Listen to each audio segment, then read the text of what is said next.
So I'm gonna break pattern and not share a screen. I don't have Oh, slides. nice. I'm gonna talk. I have some visual aids with me, but no slides. Thought I'd go zig against my normal zag. Nice. Um, Thanks, Adam. Thanks, organizers, for having me. Adam, I think Austin was the second meetup of Design Futures after San Francisco. I And I think believe so. I was Yeah. there. So I've been in this community at some level, popping in from time to time for several years now, and I really am so happy that this exists. I'm happy that the Design Futures initiative and the community exists. I'm really happy that the Austin meetup exists, and that this group of people doing the weird things that we're doing can talk to each other and have some shared language and shared experiences and kindred spirits to get together. One of the things, so I just very quickly, I work at the Institute for the Future, day job.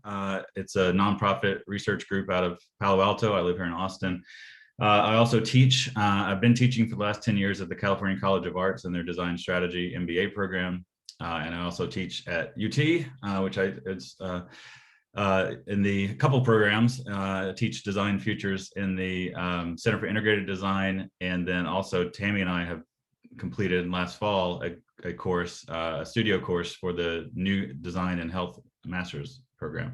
I'm not going to talk a lot about that. I don't know if Tamie's going to talk a ton about that, but we can, if you have questions about it, what we did in that class, part of this panel is to do that. But I kind of want to get big and set up at a high level how I approach what I do. I come out of the future side of things, not the design side of things. I do have a background in visual anthropology, so I've long been interested in how people represent themselves and others to each other and themselves, and how conventions of media and creation create truth and create meaning for people. So I've had that long history, but I was never a designer. I'm still not really. I do a lot of work with designers to instantiate and represent the ideas that we co-create together. So a lot of participatory work, a lot of collaborative work over the years. That's kind of the default way that I do things.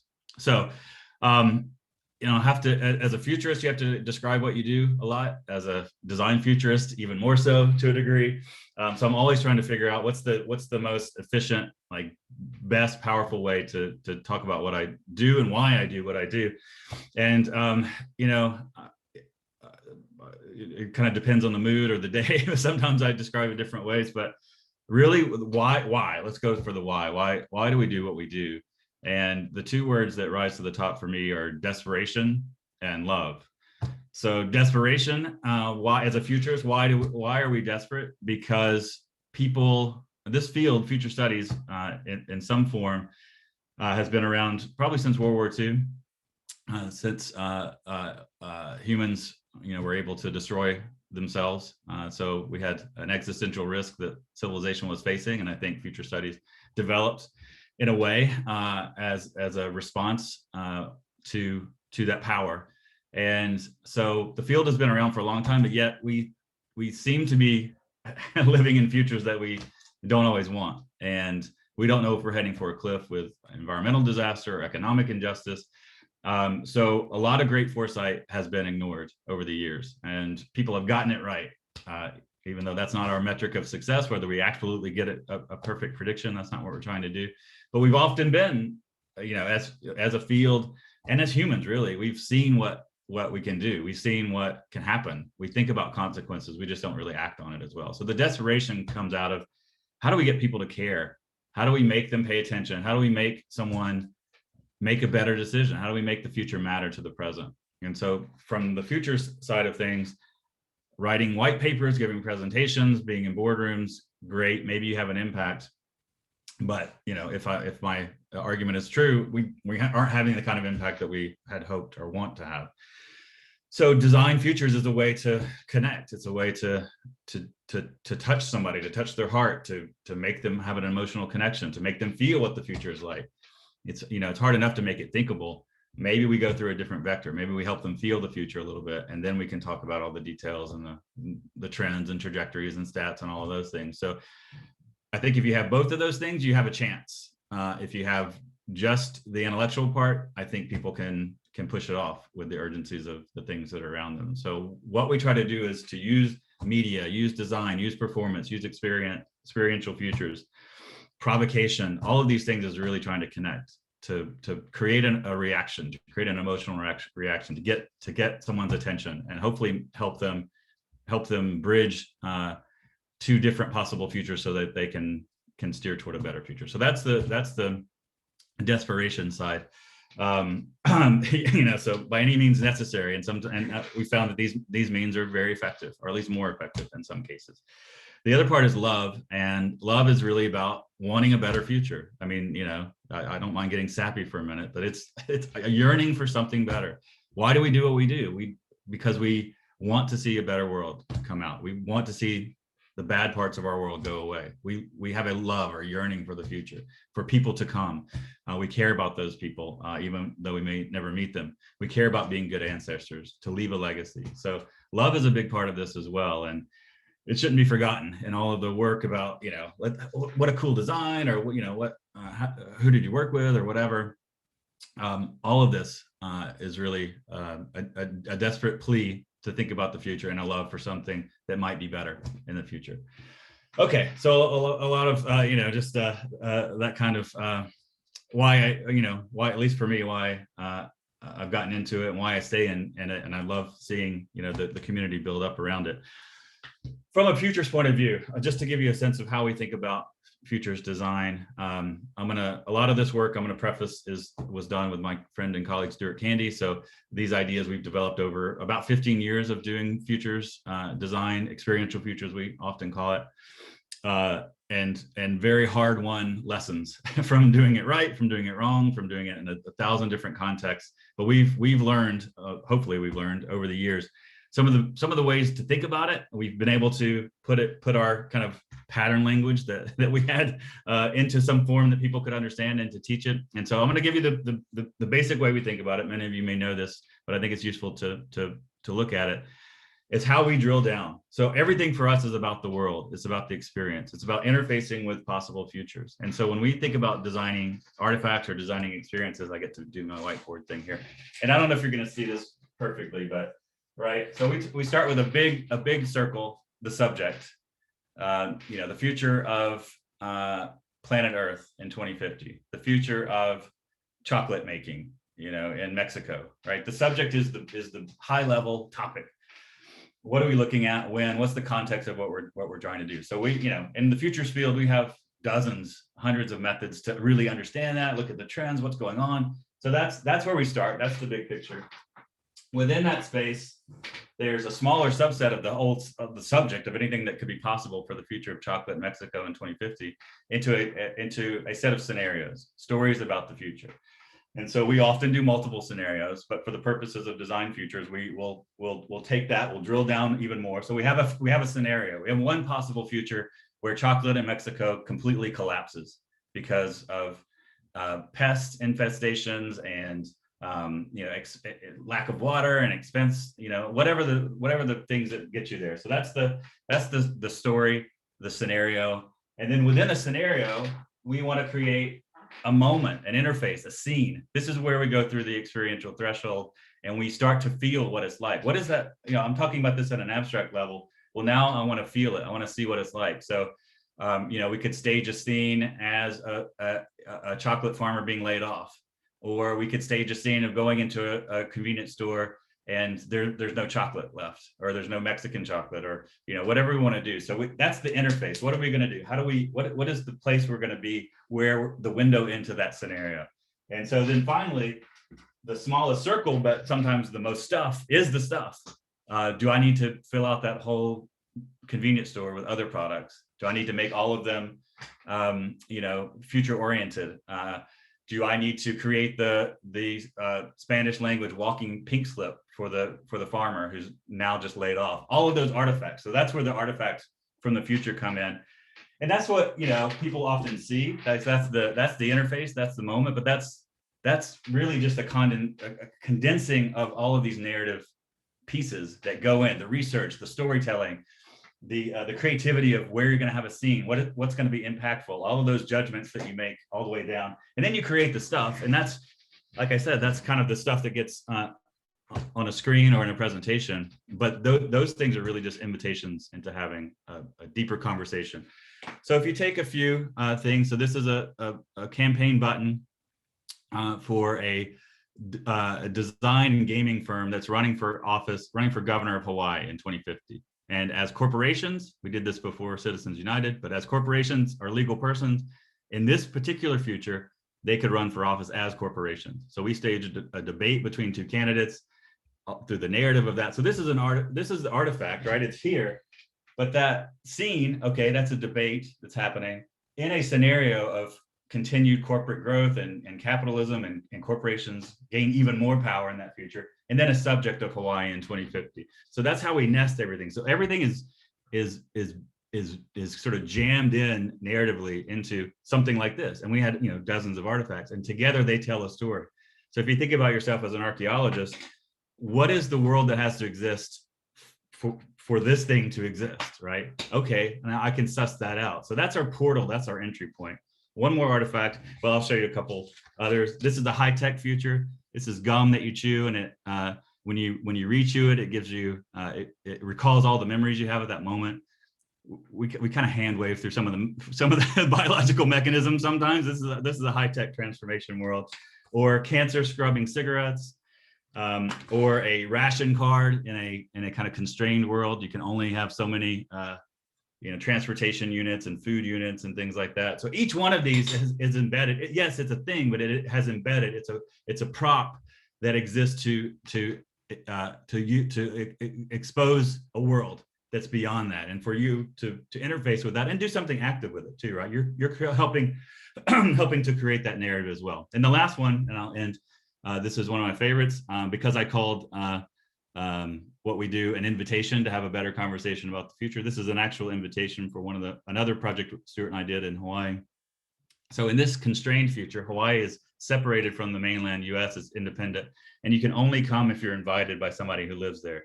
So this is a postcard, right? We did this for a travel school, the travel management school at Hawaii. And this is very precious, right? Postcards are not just something you send off anymore. It's a very coveted invitation to come only if you're invited by somebody who lives there. And all these details tell that story as well. You know, the date is there obviously, but you have to be physically fit to help out. Little details, I'll tell you as a bunch of practitioners, we split Maui in two because of sea level rise in this future. So there's a lot of, you can drill down, and the geeky people who want to look at every detail, hopefully there's something for them as well. If you haven't seen the Palau Pledge, the island of Palau, when people travel in there, they have to, this is a real thing now, they have to kind of sign over a proclamation that they will abide by and protect the environment while they're there and protect the culture and be respectful of that. So that this was kind of in that vein, and now, as we often do, we see something that exists in reality that's sort of similar to the kind of artifacts that we built. So we love to see when that happens. Okay, I'm going to stop and let Tamie go, and then we can have a chat.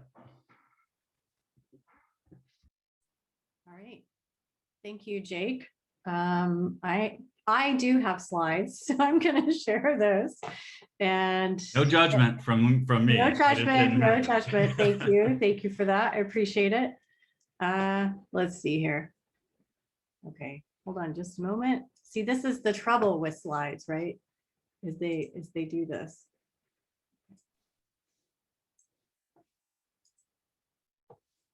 I was joking earlier when I put my agenda slide up. I was like, I feel like I should be able to do this in my sleep now, just living on Zoom the past year, but I still get tripped up with weird little things. Yes, I hear you on that. Okay, so not sure if you're seeing my slides. I can see them. Yes. Okay. Okay, so I wanted to just sort of start us out here with really something that I've been questioning. So in my short bio I gave to Adam, I put sort of aspiring futurist because that's really not my background, but there's something about it that I find really compelling. And I think that as a designer who has taught for many, many years in professional programs, I haven't had very many opportunities to really sort of set the trajectory, because so many times you're teaching to accreditation and professional standards and those kinds of things. And so the couple of opportunities that I have had recently to do that, to really kind of, create something of my choosing, I have brought futures design forward as the sort of main topic for that. And first was in the School of Architecture, and then the second is now in the School of Design and Creative Technologies, where Jake and I had the opportunity, we co-taught a course, as he already mentioned, on design and health. So really in kind of thinking about today, gave me a chance to reflect a bit on what it is that I think is so compelling from a designer's perspective. There's a few things. I think that there's some commonalities, but there's a slight shift in thinking. There's kind of a reframing that happens that's a little bit different. There's some similarities in process and method, along with some differences, but overall there's sort of this really deep understanding about people and human behavior. So let's see here if I can advance my slides.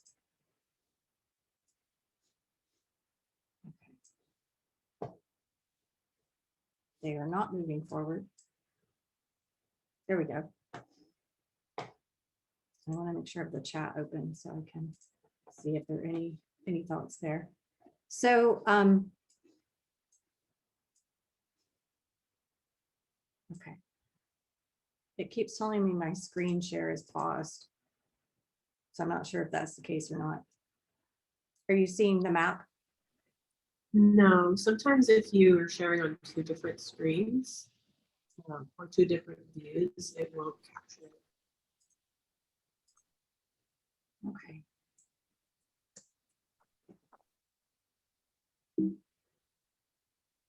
Yeah, it looks like it's still on the what is compelling about futures for a designer. Oh, there we go. Yeah. All right, thank you. So, I was spending some time looking at this sort of mapping exercise that Jake has shared in our course. Some of you might recognize this from Elliot Montgomery. And, I was really sort of thinking about where my career as a designer has sort of mapped onto this. And, I think as a kid growing up, I'm sort of like over in this art area where so many kids are, sort of in this place of imagination and play. And then as I moved into college and really started to think about, wanting to be a designer, was sort of in this very specific, very, formal part of design as a young kind of architectural student. And then as I moved more toward kind of graduate school and practice, I started to shift my thinking toward kind of, what is it that this, the spaces that people actually interact with, what is it about those spaces, what matters? And I started to move a little bit more in a kind of strategic direction. And then, as I became an academic, which I hate saying that, more as I kind of moved into the world of academia and, a little bit further afield from practice in a way. And I started to think in a bit more kind of speculative sense and a bit more sort of, allowing yourself to be a bit more critical. And then even, in recent years, very directly into design thinking and now sort of getting, closer to design futures and thinking about what that means. And there's something about this that as I was sort of looking at it, it seems like it's almost like there's a vertical that could happen here as you start to imagine, the other kind of axis, and that it could take us from, this realm of kind of making things, which is sort of where I started as a student, we're creating environments or spaces or that sort of thing, down to, where I'm much more interested in generating insights. So, what's the value proposition? It sort of has changed from, making a thing to, something that's a bit more strategic. It's a bit more of an idea or proposition that might help you make a decision. And I think, Jake sort of touched on that a bit. So sort of the things that can help you with decision making. So what is it that's really sort of similar yet different at the same time about what we do? And so, I wrote a book recently it's called Prompt. And part of that writing process led me to really think about the design of spaces on this sort of continuum from, being more harmonious on this kind of one end of the spectrum, where in this case, we're looking at the design of a classroom. So it's sort of like the physical structures or the architecture of that space actually match the behavior pattern that you're hoping to set. And you get this sort of congruent quality between those. And then on a more kind of challenging side where you sort of disrupt something. And, here it's like, putting a bed in the middle of the V&A is a pretty radical thing to do.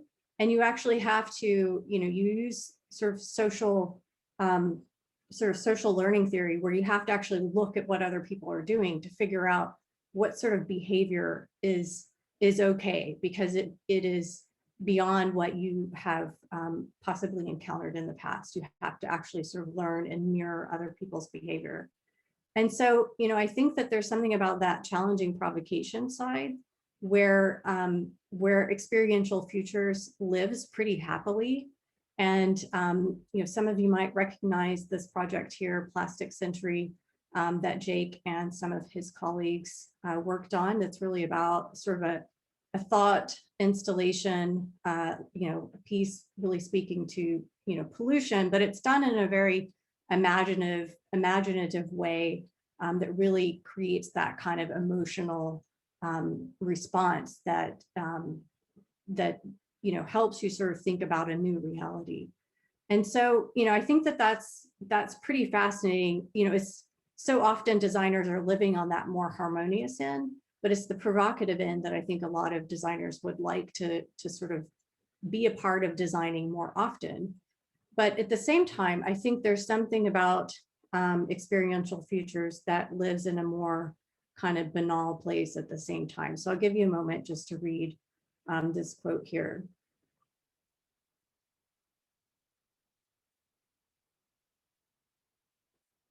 So this was written by two architects, and they really are kind of talking about what I experienced a lot as a young architectural student, and then even in teaching in a school of architecture, where there's this sort of avoidance of all of this kind of minutia or kind of mundane aspects of living. And this is a set of photographs that I refer to often. It was actually, these are flats that were designed by an architectural firm that actually has a pretty sort of high style to their work, but they chose to document it in this way. So you actually see these sort of traces of behavior.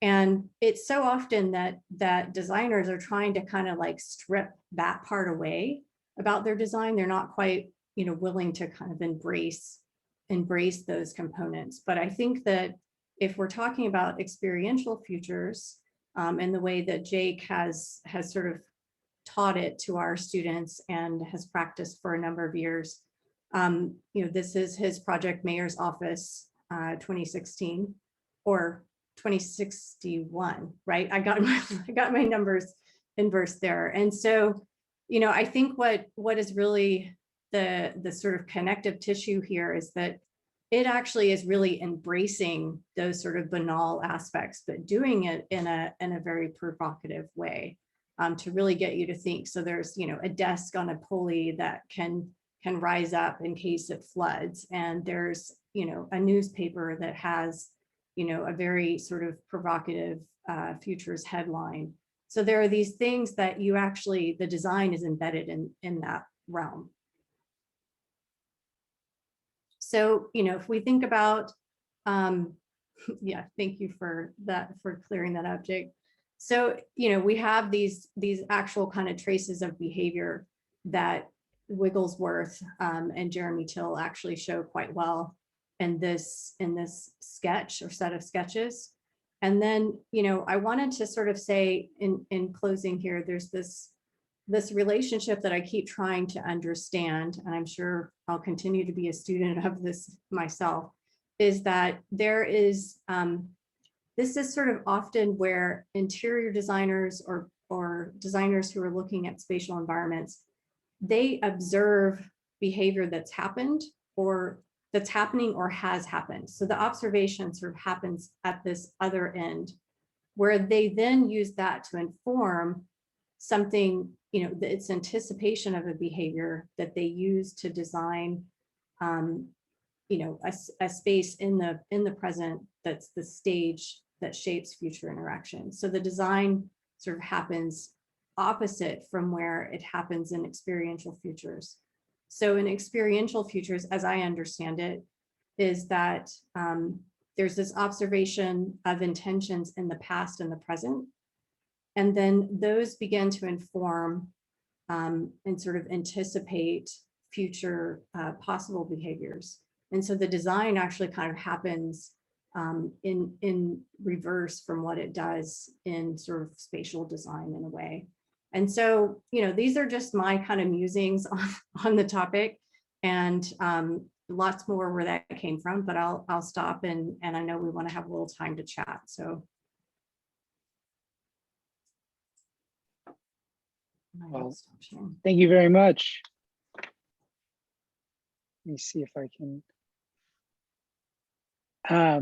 So there's a couple ways we can go about doing the questions for this evening. I'll do my clap emoji too. So I like that. Either those who have questions, if you want to unmute yourself and ask, you can, or you can type it in the chat, and I'm happy to ask. Or if you wanted to ask on Slido, you could ask there. If anyone has a question that they wanted to ask, feel free to unmute yourself and ask. And that goes for those of you attending as well as the other panelists.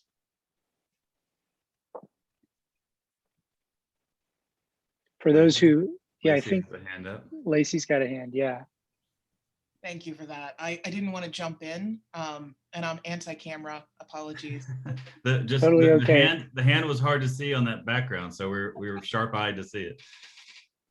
My question is, as someone who wants to engage with the structure of creating my own speculative design projects and design fiction projects, do you have any advice on how to go into it? I see a lot of artifacts, and I see a lot of really wonderful, inspiring write-ups, but I'm not sure how to go about it myself. So as advice for someone new to the process, do you have any tips or structure strategies that you used for your projects? Well, I'll jump in if you don't mind, Tamie. Lots of ways to tackle this. So don't be intimidated. The trite advice, but it's no less true, is just keep trying stuff. Like find ways to set up prompts for you. Stuart and Jeff Watson, a game designer, created something called Thing from the Future, which is just a very simple set of prompts. I don't have it right in front of me, but it's like, design in a climate ravaged world, there's a t-shirt related to immigration. What is it? And you draw, you have to come up and sort of stimulate yourself to think of some ideas there. So it can be very simple like that, with some simple prompts, reduce the variability, just kind of go for it. Or put yourself in a genre. I often work in that way. So I'm going to do a campaign poster, or I'm going to do a street sign. So just say that I'm going to do a street sign for Austin in 2050. What would it look like? The more involved way that I was showing you here with investigate the subject, really understand what you're doing, look at the trends and emerging issues, do a foresight report, write a set of scenarios, build a scene idea, and write a treatment and do scripts and all of that is also a valid way to do it. And obviously with time and resources, you can go into that. But I would say, if you're just starting out, just iterate and try some things. Look at what others have done. Look at the details. Examine those. there's so much writing now that exists, as you mentioned, Stewart's blog, Journal of Future Studies, speculative everything, from the design side. So there's lots of examples and lots of reference points that you can make. But that would be my advice: is get things from the future, or digital version, or just make up some prompts for yourself and churn them out and then share with others. Like I said, everything I've done has really been collaborative. So work with some others and have fun with it and practice that way. And if you're like me, you audit Jake's class and sort of just learn direct from the master and keep trying. I guess I'm not a very good salesman. We also have a Design Futures short course at the Institute for the Future too. So I would highly recommend that if you want to invest in it to that degree. We've run several iterations of that, and they're master classes, and I think the Design Futures Initiative has teamed up with the Future School. So there's some more formal classes and courses you can take now as well.